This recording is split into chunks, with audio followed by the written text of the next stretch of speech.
Hello my dear, कैसे हैं आप लोग। उम्मीद है आप सभी लोग बहुत अच्छे होंगे। स्वागत है आपका आज के वीडियो में।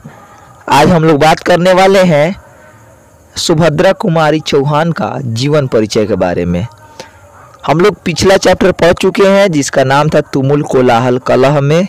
चैप्टर का question answer, objective question answer सब कुछ हम लोग कंप्लीट कर चुके हैं। और इसके पहले के जितने सारे कविता के चैप्टर्स हैं उन सब के हम लोगों ने चर्चा कर ली है। आज हम लोग बात करते हैं सुभद्रा कुमारी चौहान के जीवन परिचय की, जिन्होंने 12वीं हिंदी में पुत्र वियोग नामक कविता लिखी है। तो अगर बात करें सुभद्रा कुमारी चौहान की तो आप उनकी तस्वीर अभी देख रहे हैं।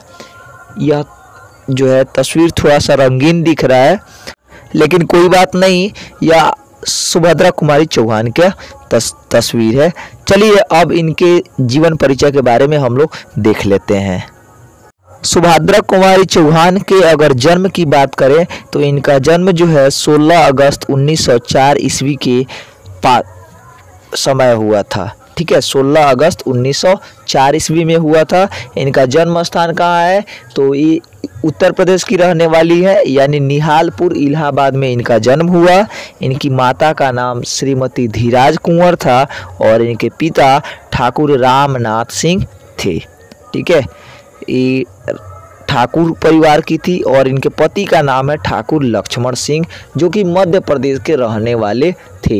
इनके पति के बारे में हम लोग बहुत सारी जानकारी आगे देखेंगे भी कि कैसे उन्होंने स्वतंत्रता संग्राम पर अंग्रेजों के विरुद्ध कविताएं लिखी, और इनके पति भी बहुत बड़े लेखक थे। इनका विवाह कब हुआ इनके पति से तो 1919 ईस्वी में, यानी कि 15 वर्ष की उम्र में।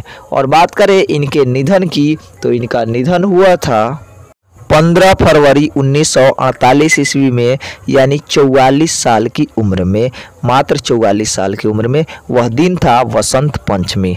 चलिए अगर बात करें इनके शिक्षा की तो इनकी प्रारंभिक शिक्षा जो थी क्रास्थवेट गर्ल्स स्कूल इलाहाबाद से हुई, और इस समय वे महादेवी वर्मा के साथ पढ़ती थी। महादेवी वर्मा जो है आप जानते ही हैं, छायावाद की बहुत ही प्रमुख कवि हैं, ये भी छायावाद की कवि हैं।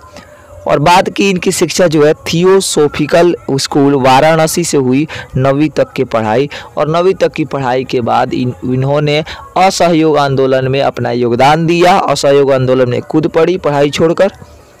और इनका कर्म क्षेत्र अगर देखा जाए तो इनका मुख्य कर्म था समाज सेवा, राजनीति, स्वाधीनता संग्राम में सक्रिय भागीदारी निभाई। इस कारण जो है अनेकों बार ये जेल गई और मध्य प्रदेश में से कांग्रेस की एमएलए बनी थी। ठीक है, इनकी अभिरुचि की बात करें तो छात्र जीवन से ही इनकी अभिरुचि काव्य रचना में थी, और आगे जाकर प्रमुख कवियत्री और साहित्यकार के रूप में सुभद्रा कुमारी चौहान प्रतिष्ठित हुई। आगे बात करते हैं इनके प्रमुख कृतियों के बारे में। तो इनकी प्रमुख कृति थी मुकुल, जिस पर इनको पुरस्कार भी मिला था। कौन सा पुरस्कार? शेख कसरिया पुरस्कार 1930 ईस्वी में। इसके बाद दूसरी इनकी कविता संग्रह है त्रिधारा, और 2 कहानी संग्रह है बिखरे मोती और सभा के खेल। ध्यान में रखिएगा, बिखरे मोती जो है सुभद्रा कुमारी चौहान का कहानी संग्रह है। बात करें इनके पुरस्कार की तो शेख कसरिया पुरस्कार मिला था 1930 में। किस पुस्तक पर तो मुकुल पर, और मुकुल क्या है कविता संग्रह है। बात करें अगर इनके युग की तो इस छायावादी युग की कवि थी, यानी कि आधुनिक काल के।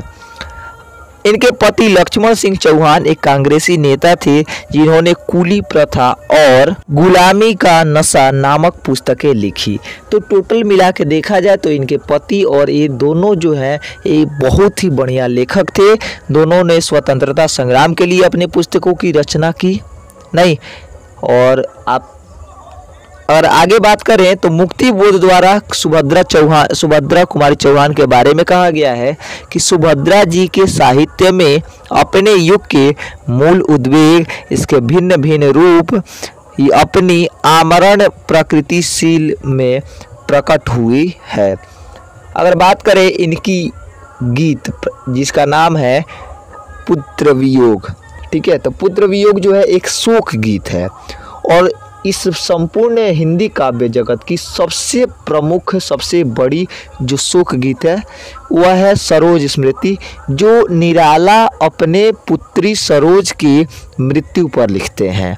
ठीक है, तो यह जो प्रस्तुत कविता काव्य संकलन मुकुल से ली गई है, जो पुत्र वियोग है, निराला की सरोज स्मृति के बाद हिंदी की दूसरी सबसे बड़ी शोक गीत है, जो पुत्र के असमय निधन के बाद कवयित्री माँ द्वारा लिखी गई थी। यानी सबसे बड़ी शोक गीत कौन सी है? सरोज स्मृति, जो निराला द्वारा अपनी पुत्री सरोज के गम में लिखी गई थी। और दूसरी सबसे बड़ी शोक गीत है इनकी लिखी हुई पुत्र वियोग मुकुल, जो मुकुल कविता संग्रह में है।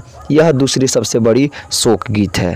तो कुल मिला के हम लोगों ने देखा कि सुभद्रा कुमारी चौहान ने 44 वर्ष की आयु में अपनी ये चारों रचनाएं की और 44 वर्ष की आयु में एक सड़क दुर्घटना में इनकी मृत्यु हो जाती है। बहुत बहुत धन्यवाद। मिलते हैं फिर अगले वीडियो में। आज के लिए रहने देंगे बस इतना ही। वीडियो पसंद आया हो तो लाइक कीजिए, चैनल को सब्सक्राइब कर दीजिए ताकि इस तरह के वीडियो मिलते रहे और अपने दोस्तों के पास शेयर कर दीजिए। बहुत